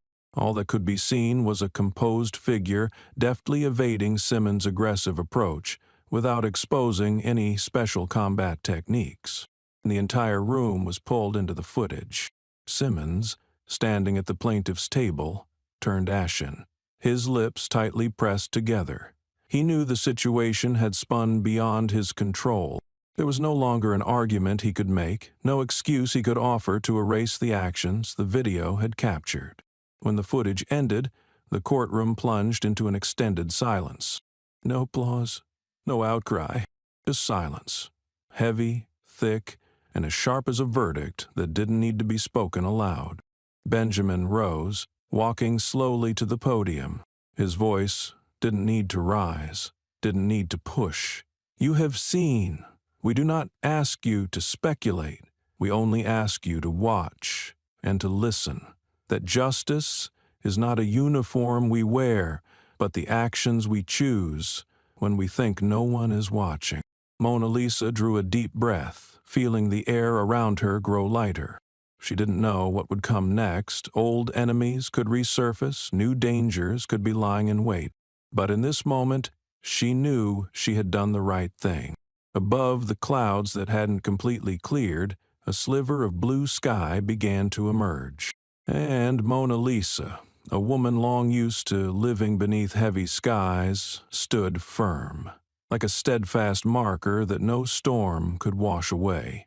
The large screen behind Judge Grayson still glowed faintly, reflecting the images of streetlights and blurred figures captured in the video just shown. The courtroom was plunged into absolute silence. No more whispers, no more awkward coughs. The air thickened like a block of concrete, weighing down on every person, every breath. Mona Lisa sat quietly, her hands loosely clasped in her lap, her gaze fixed straight ahead, but inside she knew something had shattered within the hearts of those watching. No loud accusations were needed. They had seen, they had heard, and once the truth is witnessed with one's own eyes, there is no turning away. Benjamin Carter stood and approached the lectern. He didn't need to stir the atmosphere. What he needed now was to let it settle, to allow the shock flooding the room to seep deeper, to take root firmly in the mind of every juror. "Ladies and gentlemen," Benjamin began, his voice calm, "you have just witnessed what the defendant Mona Lisa has been facing alone all this time. A police officer, instead of protecting the truth, chose to destroy evidence deliberately, to conceal it." He paused, his gaze sweeping slowly across the room. "If Officer Simmons hadn't sabotaged his body cam, if the full footage existed, perhaps we wouldn't even need to sit here today." In the jury box, a middle-aged man in a dark gray suit gripped the arm of his chair tightly. The young woman beside him pressed her lips together, her brows furrowed, her eyes burning with anger. No words were needed. The signs were clear. The trust once placed in Simmons' blue uniform was crumbling beyond repair. Mona Lisa silently observed every small movement in the room. She didn't smile. She didn't show triumph, because she knew victory in battles like this wasn't applause, wasn't cheering. It was a quiet but profound awakening, and once it occurred, it changed everything forever. Across the courtroom, the plaintiff's table looked like a deserted fortress. Officer Simmons sat frozen in his chair, his face ashen, his hands rubbing nervously at his knees. His lawyer whispered frantically in his ear, but Simmons only shook his head, his eyes blank, as if he understood all defense efforts now were no more than gathering fallen stones from a collapsed wall. Judge Grayson slowly returned to his seat, banging his gavel 3 times. The sound echoed through the room like funeral bells for what Simmons once thought was untouchable. "The court acknowledges the video evidence as an essential part of the case record," his voice deep but resolute, every word weighted with authority. "We will proceed with closing arguments tomorrow morning." The judge looked up, his gaze sharp as a blade slicing across Simmons. "And the court will consider additional criminal charges regarding evidence tampering." A silent shockwave rippled across the room. Jurors exchanged glances. Some spectators turned to each other, their eyes ablaze with righteous outrage. Outside in the hallway, people passed the news like wildfire. The body cam sabotage had been confirmed. Mona Lisa took a deep breath. She felt her heartbeat steady, calm as a sea after a storm. She wasn't naive enough to believe it was over, but she knew, from this moment forward, the narrative would no longer be dictated by those cloaked in power and lies. As the court adjourned for the day, Mona Lisa rose and walked slowly toward the hallway outside. Benjamin walked beside her, silent, but between them was an unspoken understanding. They had come a long way from that cold interrogation room, through months of enduring suspicion, through every unrelenting confrontation, and now the flame they had kindled in darkness was beginning to cast its light. She paused for a moment, her hand resting lightly on the old wooden railing of the courthouse. Outside, the autumn sunlight had softened, painting the streets in pale gold. A few people stood waiting by the main entrance, their eyes no longer filled with distance or doubt, but with silent respect. Mona Lisa knew the road ahead would still be full of challenges. The old powers would not let her walk in peace so easily, but this time she would not be walking through the dark alone. This time the truth had been seen, and once the truth has been brought into the light, No force can ever push it back into darkness again. The light inside the courtroom dimmed slightly, like a sign that a new storm was forming. As everyone settled back into their seats, Benjamin Carter rose. He didn't charge forward like a fighter unleashed. He moved with measured calm, as if he knew the blade he was about to draw had been sharpened for months. "Your Honor," Benjamin began, his voice ringing out crisp and steady, "we are not only here to present Officer Simmons' misconduct on the night in question, we are here to shine a light on a deeper truth, a pattern of behavior, repeated and protected by those who are supposed to prevent it." He opened a thick file. The rustle of pages sounded loud in the silence, like a whip cracking through the air. Simmons, seated at the prosecution table, looked as pale as paper, his eyes locked onto the documents as if trying to burn them away with sheer force of will. Benjamin lifted the file high and read aloud. A 2016 complaint for excessive force against a Latino man. Internal conclusion, insufficient evidence, no video footage. He flipped a page. In 2018, a young black woman accused Officer Simmons of threatening her with a weapon during a traffic stop. Internal investigation. Simmons cleared of wrongdoing. Another page. In 2019, 3 witnesses reported Simmons using racial slurs during the arrest of an Asian teenager. Result, verbal warning not entered into the formal record. With each incident Benjamin recited, the tension in the room thickened, layer by layer. Each flip of the page cut another deep wound into the rotten wall surrounding Simmons. Some jurors furiously scribbled notes. Others sat frozen, their faces heavy with shock and bottled-up anger. Benjamin paused, his gaze sweeping the room like a cold blade. "But the problem is not just one individual," he said, voice tightening. "The problem is why these complaints, so numerous, so serious, were repeatedly dismissed. Who protected Officer Simmons? Who decided that power mattered more than justice?" He pressed a button on the table. The large screen lit up again, this time displaying an internal report highlighting names. Cited Police Department, the Internal Disciplinary Board, and shady notes like insufficient grounds. Recommend counseling over discipline. The entire courtroom seemed drained of air. People no longer stared at Simmons. They stared at the bigger system, a system that had swallowed justice under piles of paperwork and behind closed-door meetings. Mona Lisa sat tall and still, her eyes cold, watching every small shift. She knew Benjamin wasn't just aiming at Simmons. He had fired the arrow into the heart of the entire rotten machine. The opposing lawyer shot to his feet, objecting, demanding the evidence be thrown out for lack of direct relevance. But Judge Grayson, his face stone cold, tapped his gavel 3 times. Overruled. Patterns of abusive behavior by a witness are relevant to credibility and truthfulness. The counterstrike was officially allowed, and this time no one in the room could ignore it. Benjamin turned back toward the jury, his voice lower but even stronger. "Ladies and gentlemen of the jury, today you are asked to judge not just a single event, but a choice. Will we continue to turn a blind eye, letting those with power twist justice however they please?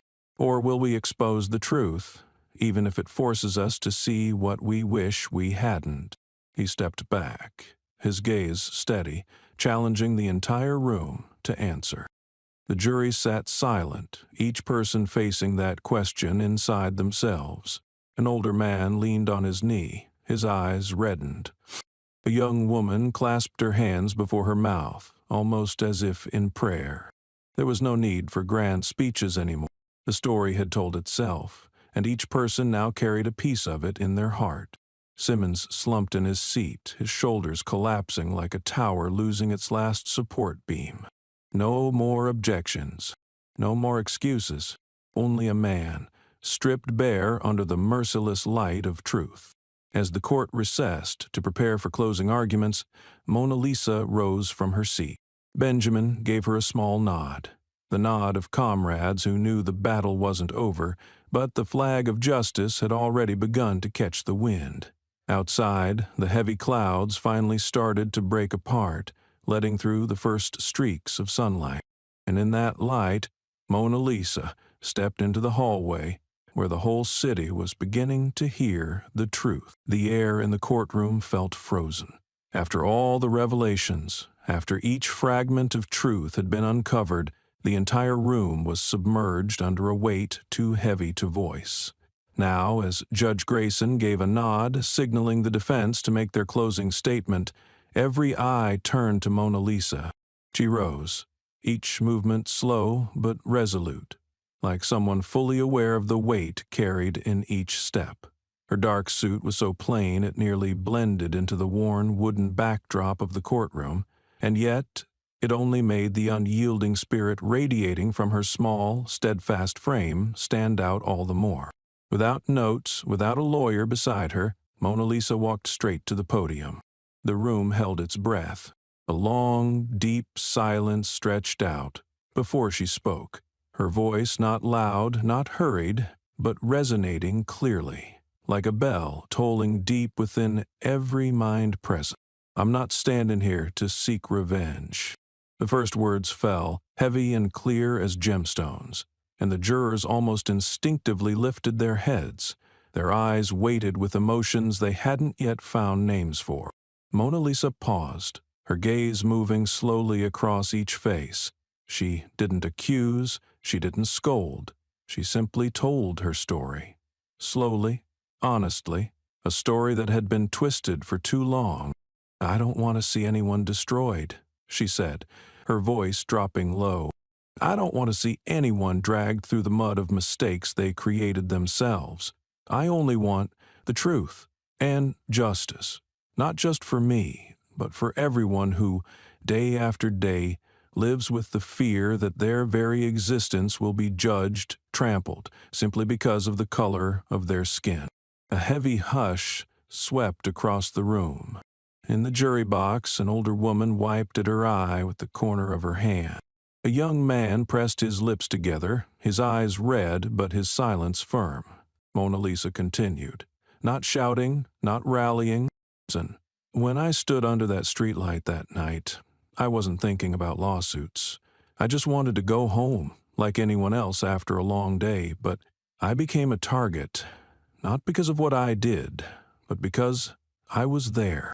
Her voice remained steady, but each word pierced the room like a quiet needle, slipping past the hardened indifference of those too accustomed to looking past injustice. "I'm standing here," she said, "not to ask for pity. I don't need sympathy. I need respect. I need the truth to be recognized. I need fairness, not based on appearances or assumptions, but on what is right and what is wrong." In that moment, no one saw the defendant. No one saw a black woman. They saw only a person, intact in dignity, steady in her pain, but unwavering in her principles.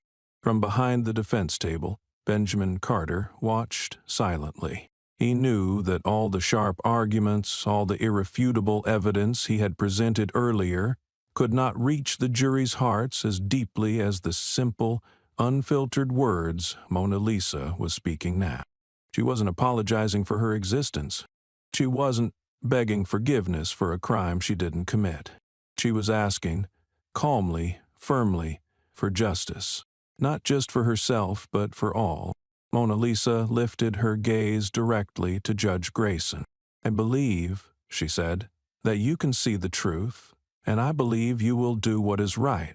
No long speeches, no rhetorical flourishes, just a simple trust, spoken by someone who had risked everything, her safety, her past, her future, in the name of truth." She gave a small nod to the judge, then turned and walked back to her seat. The entire courtroom remained silent. No one dared to breathe too loudly. No one dared to disturb the sacred stillness that now enveloped the space.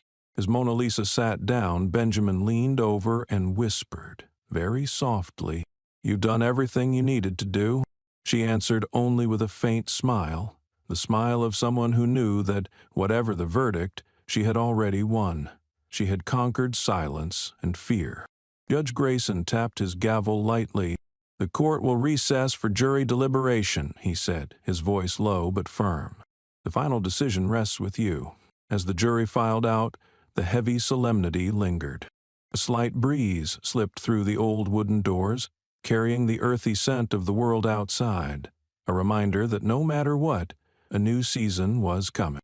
And in the hearts of those who had sat and witnessed every word, every unshed tear, something had shifted forever. The waiting time in the courtroom dragged on painfully slow, as if every minute stretched into eternity. Mona Lisa sat silently, her hands clasped in front of her chest, eyes fixed on the empty judge's bench. No one in the room spoke loudly. No one scrolled through their phones. No one stared around absent-mindedly. Everyone was simply waiting, waiting for a moment that would decide not just one person's fate, but the fate of a truth that had been buried for far too long. Benjamin Carter sat beside her, not bothering to hide the tension on his face. Though he trusted in the power of the evidence, in the battles they had fought to bring it to light, he still knew. In a courtroom, victory could never be taken for granted, because the truth, no matter how clear, always needed brave hearts to see it. The door behind the jury box swung open. The entire room seemed to hold its breath at once. 12 people, faces that had been strangers but had over these past days become central figures in Mona Lisa's life, entered one by one. They took their seats, stern-faced, each carrying an invisible, crushing weight on their shoulders. Judge Grayson returned, his black robe billowing like a heavy cloud. He nodded at the court clerk. The gray-haired woman stood up, her voice resonating clearly even as she maintained a formal tone. "Ladies and gentlemen, has the jury reached a verdict?" The jury foreman, a middle-aged man with salt and pepper hair, rose. In his hand was the signed verdict form. His face was expressionless, but in his eyes shimmered a strange light, the light of awakening. "We have reached a verdict," he answered. Judge Grayson nodded for him to proceed. The clerk stepped forward, took the form, and handed it to the judge. A long pause followed before Judge Grayson's voice broke the stillness, slow and certain like distant drums. "Find the charge of resisting a law enforcement officer. The jury finds the defendant not guilty." The room shuddered as if hit by a silent explosion. There was no cheering, no one jumped up to clap, but the silence, profound, trembling, like a collective sigh of souls too long denied justice, was more powerful than any sound. Mona Lisa closed her eyes for a brief moment. She didn't smile, she didn't cry. She simply let the relief seep into every fiber of her being, as if she could finally breathe free air without the taint of suspicion and hostility. Benjamin turned to her, nodding, his eyes shining with unhidden respect. They had made it through the long nights of work, the contemptuous glances in the hallways, the knowing shakes of heads from the system itself, and now they stood on the other side. But the verdict didn't end there. Judge Grayson glanced at another line on the paper, then read on, his voice deeper, like thunder rumbling far off. "The jury further recommends that a criminal investigation be initiated against Officer Bradley Simmons for evidence tampering, abuse of power, and perjury." A second, stronger wave of shock rippled across the room. Spectators froze in place. At the jury box, a few members gripped their chair arms tightly, one of them nodding slightly, as if reaffirming that they had done the right thing. Simmons at the plaintiff's table had no strength left to react. He sat hunched over, his face buried in his hands, his shoulders trembling, whether from rage or fear no one could tell. The power he had once cloaked himself in was now stripped away, leaving nothing but an empty, broken shell. Judge Grayson closed the case file, struck his gavel 3 times sharply, slamming shut the final door on the lies. Court adjourned. Mona Lisa rose. She didn't rush. She walked slowly from the defendant's table, head held high, each step light but firm. The doors before her opened, and the midday sunlight flooded into the courtroom, a long-awaited welcome.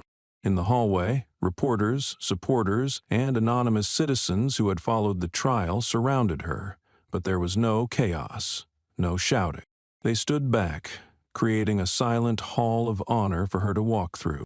Benjamin followed close behind, his heavy case file now feeling as light as air.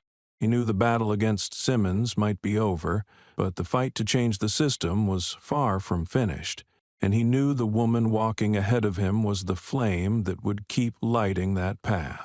Mona Lisa stopped at the top of the courthouse steps, where the warmest sunlight struck. Esther's hands met behind her as she turned and looked back at the building behind her, not with hatred, but with a silent message. Justice is not a place. Justice is the people who dare to stand tall, even when everything around them crumbles. She took a deep breath. An old chapter had closed. A new one had begun, and this time, she would not walk into it alone. That autumn, Charleston wore a new coat, not from the golden leaves or the chill sweeping through its old streets, but from a deeper change, something invisible to the eye, yet unmistakably present in the air. A new spirit of justice, a renewed awakening. Mona Lisa stepped out of the courthouse, not just with a verdict of acquittal. She stepped out with a greater responsibility, a silent but steadfast calling that what she had started could not end there. Just a few weeks after the trial concluded, on a quiet afternoon, Mona Lisa held a small press conference at a modest community center deep within a working-class neighborhood. There was no grand stage, no giant banners listing corporate sponsors, only a worn wooden board behind her, simply bearing the name of the new organization.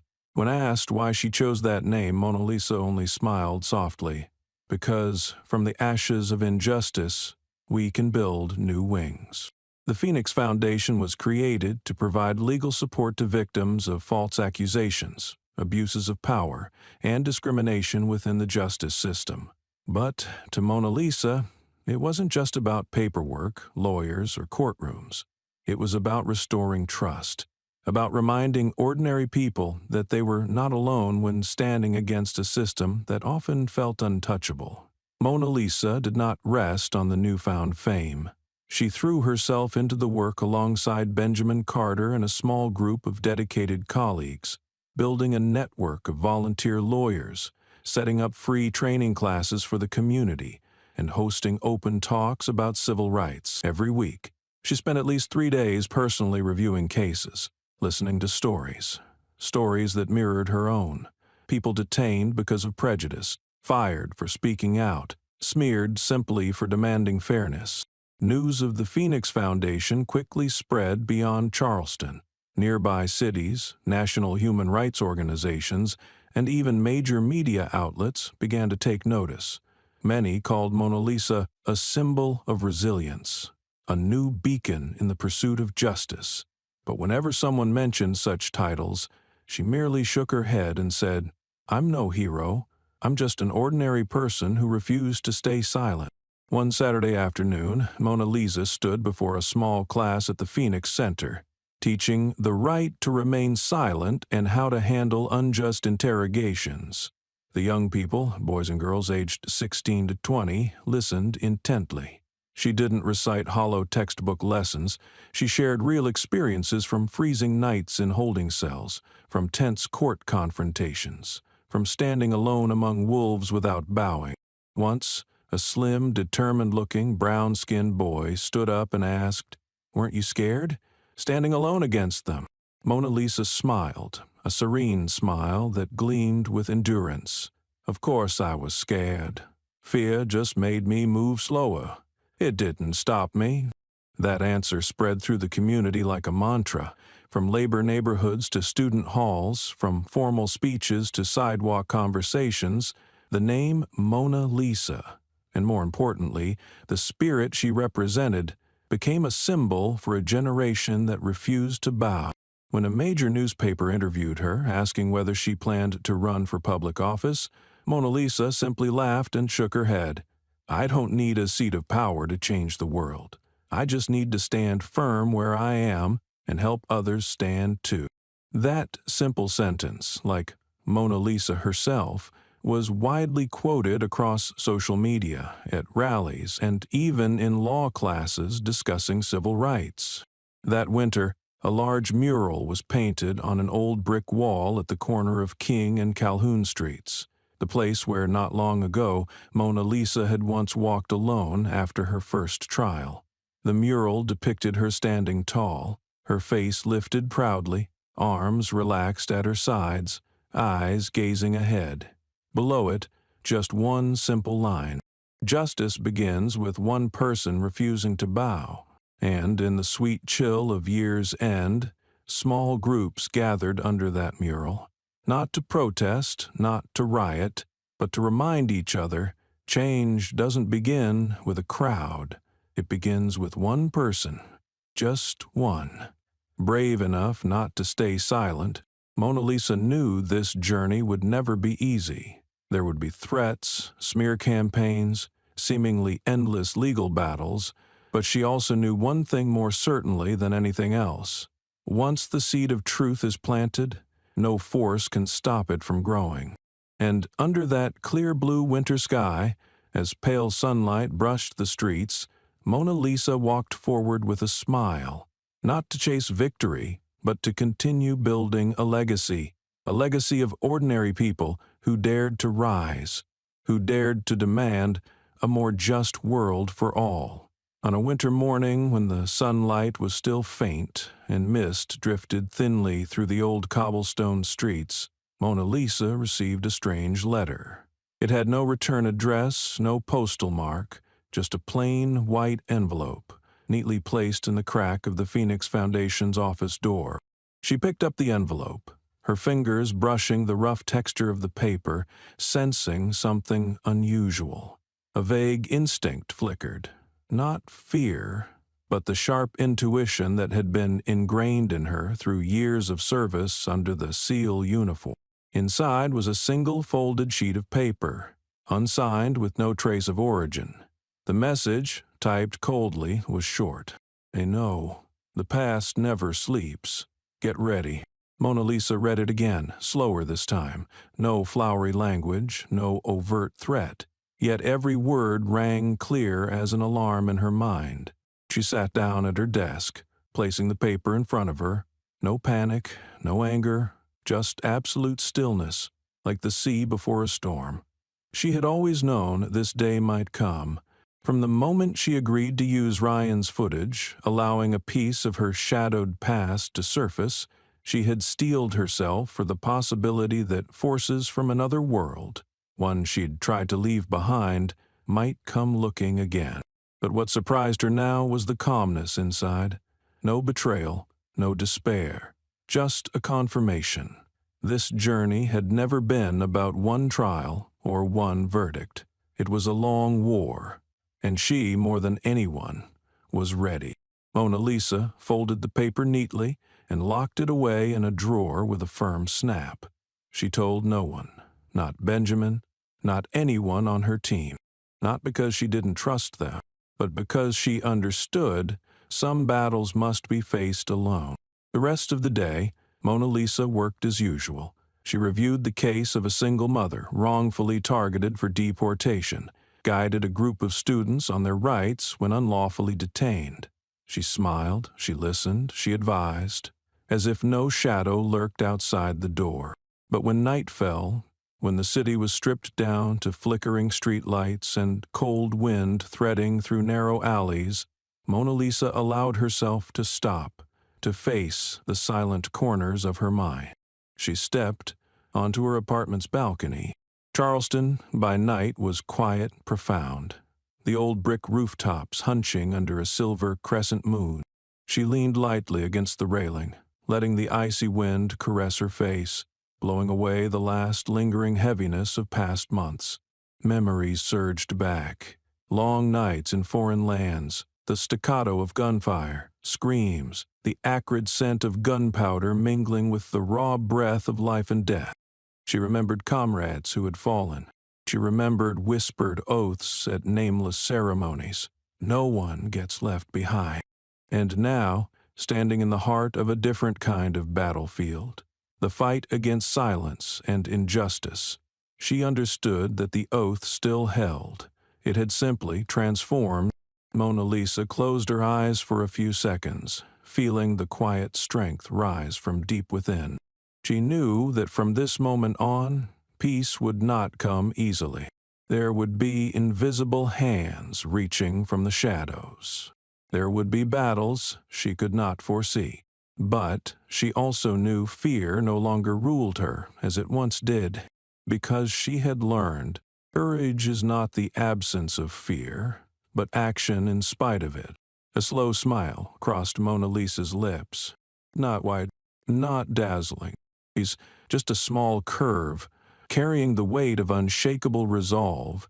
She opened her eyes, looking toward the far-off horizon, where the night sky had begun to blink with the faint stars of early winter.